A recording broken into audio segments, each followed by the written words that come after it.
ഇന്ന് എനിക്ക് കറിക്കായിട്ട് ചെമ്മീനാണ് കിട്ടിയത്. ഒരുപാട് ചെമ്മീൻ ഉണ്ടായിരുന്നു. കുറച്ച് ചെമ്മീൻ ഞാൻ കറിക്കും, കുറച്ച് ചെമ്മീൻ ഞാൻ ഫ്രൈ ആക്കാമെന്നാണ് വിചാരിക്കണേ. അപ്പോൾ കറിക്ക് ആവശ്യമായിട്ടുള്ള എല്ലാ സാധനങ്ങളും ഞാൻ ആദ്യം തന്നെ റെഡിയാക്കി അവിടെ വെച്ചു. കറി പെട്ടെന്ന് വെച്ച് കഴിഞ്ഞാൽ വെറുതെ ഇരിക്കാമല്ലോ എന്ന് വിചാരിച്ച് ഞാൻ നിൽക്കുമ്പോഴാണ് പെട്ടെന്ന് ചോറ് വെച്ചിട്ടില്ല എന്നുള്ള ഓർമ്മ വന്നത്.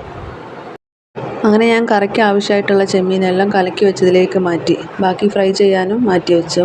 അതിന് ശേഷമാണ് ഞാൻ ചോറിന് വെള്ളം വെക്കുന്നത്. ഞാൻ എപ്പോഴും ഫസ്റ്റ് ചോറാണ് വെക്കുക. അതിന് ശേഷം ആ കറീൻ്റെ പണിയൊക്കെ നോക്കുക. ഇതിപ്പോൾ ഇന്ന് എന്ത് പറ്റിയെന്നറിയില്ല. എന്തായാലും ഉച്ച ആകുമ്പോഴത്തേക്ക് കറിയും ചോറൊക്കെ റെഡി ആയിട്ടുണ്ടായിരുന്നു. അങ്ങനെ കറി ഏകദേശം ആവാനായപ്പോൾ ഞാൻ പിന്നെ ഫ്രൈ ചെയ്യാനുള്ള പണിയിലേക്ക് കടന്നു. അതിലേക്ക് കുറച്ച് മഞ്ഞളും കുറച്ച് ഉപ്പും കുറച്ച് മുളക് പൊടിയും അത് മാത്രമേ ഞാൻ ഉപയോഗിച്ചിട്ടുള്ളൂ. അങ്ങനെ കറി റെഡിയായപ്പോൾ പിന്നെ ചെമ്മീൻ പണിയിലേക്ക് കടന്നു. ചെമ്മീൻ ഫ്രൈ ആക്കാൻ പിന്നെ കുറച്ച് സമയം മതിയല്ലോ. ഒരു 3-4 മിനിറ്റിനുള്ളിൽ ചെമ്മീൻ ഫ്രൈ അവിടെ ആയി കിട്ടും. അങ്ങനെ ഞാൻ ബാക്കിയുള്ള എല്ലാ പാത്രങ്ങളും പെട്ടെന്ന് തന്നെ കഴുകി ഒതുക്കി മാറ്റി വെച്ചു. കുറച്ച് റെസ്റ്റ് എടുത്തു.